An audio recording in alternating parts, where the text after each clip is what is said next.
শুভ সকাল বন্ধুরা, চলে এলাম এই যে আমার শখের বাগানে। তো যারা বাগানি নতুন বাগান করেন বা যাদের বাগান করার ইচ্ছা আছে বা যারা শখের বাগান আছে তাদের জন্য আজকে কিছু সাজেস্ট থাকবে। এই যে দেখেন ছোট্ট একটা গাছে কীভাবে পেঁপে ধরেছে। তো বন্যা পরবর্তী সময়ে গাছের অনেক যত্ন নিতে হয়। গাছের প্রতিটা গাছের গোড়ায় মাটি দিতে হয়, কারণ গাছের গোড়া থেকে মাটি সরে গেলে গাছ দুর্বল হয়ে যায়, তখন কিন্তু অনেক সময় গাছ মারাও যায়। তো এদিকে খেয়াল রাখবেন। আর আমি কিভাবে গাছের যত্ন নিই, আমি আলাদা একটি জায়গায় গাছের যে সার বা খাবারগুলো সেটা তৈরি করি। এই যে ছড়ি দেখতে পাচ্ছেন, আপনারা চাইলে একটু মাটি খুঁড়েও কাজটি করতে পারেন। তো আমি কিভাবে করি দেখেন।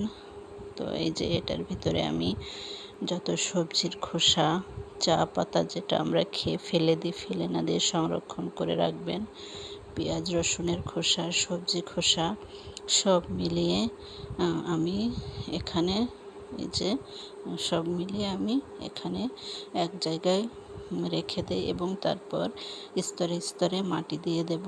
এই যে পাশেটা দেখেন সার হয়ে গিয়েছে, স্তরে স্তরে মাটি দিয়ে দেব। তারপর এটা ভালো মতো পচে গেলে এটাকে রোদে শুকিয়ে ঝরঝরা করে তারপর আবার নতুন করে গাছ লাগাবো। তো আপনারা চাইলে এটা ফলো করতে পারেন। আর হ্যাঁ, নতুনদের জন্য অবশ্যই চ্যানেলটি সাবস্ক্রাইব করে দেবেন, লাইক শেয়ার দিয়ে দেবেন, যাতে অন্যেরও উপকার হয়। তো বন্ধুরা, এই যে এইভাবে আপনিও যত্ন করতে পারেন। আর হ্যাঁ, মনে রাখবেন, টক জাতীয় কোনো ফলের বা সবজির কোনো খোসা কিন্তু রাখবেন না। এটা কিন্তু গাছের জন্য খুবই ক্ষতিকর। তো এটা অবশ্যই বাদ দিবেন। এই দেখেন এই পাশে আমার সার হয়ে গিয়েছে ঝরঝরা। তো এটা আমি রোদে শুকিয়ে তারপরে গাছের গোড়ায় দেব। বিশেষ করে আমার টবে যে গাছগুলো ছাদে বা বেলকনিতে আছে, তো সেই গাছগুলোয় আমি সারগুলো বেশি ব্যবহার করি।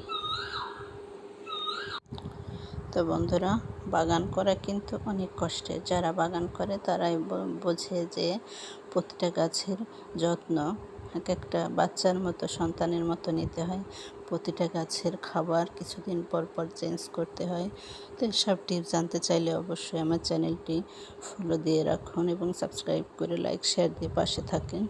তো এই যে দেখেন কিছুদিন ধরে সবজির খোসাগুলো জোগাড় করে তো এই যে দিয়ে দিলাম। তো আপনারা এই অতিরিক্ত জিনিসটা তো আমরা ফেলেই দেই, তো ফেলে না দিয়ে এই খোসাগুলো আমরা কিন্তু যারা বাগান করি তারা কিন্তু এভাবে জমিয়ে গাছের পরিচর্যা করতে পারি। তো আমি এই সবজির সারটা প্রতিটা গাছেই দেই। অতিরিক্ত কোনো রাসায়নিক সার বা অতিরিক্ত কোনো কিছুই আমি দেই না। শুধু আমি এই জৈব সারটা তৈরি করে আমি প্রতিটা গাছের পরিচর্যা করে থাকি। এতে করে আমার ফুল ফলের ফলনও দারুণ হয়।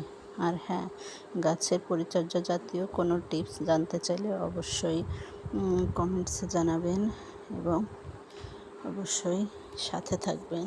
আমি টুকিটাকি গাছের নানা টিপসও দিয়ে থাকি, যেহেতু আমি একজন বাগানি। আর আপনি যে কাজ করবেন, করতে করতে আপনারও একটি ধারণা হয়ে যায়, আইডিয়া হয়ে যায়। তো অন্যের উপকার করতে পারলে ভালোই লাগে। আমার এখানে সব ধরনের গাছ আছে, ফল, ফুল, অ্যালোভেরা, ভেষজ। আপনারা চাইলে বিভিন্ন জাতের চারাও নিতে পারেন।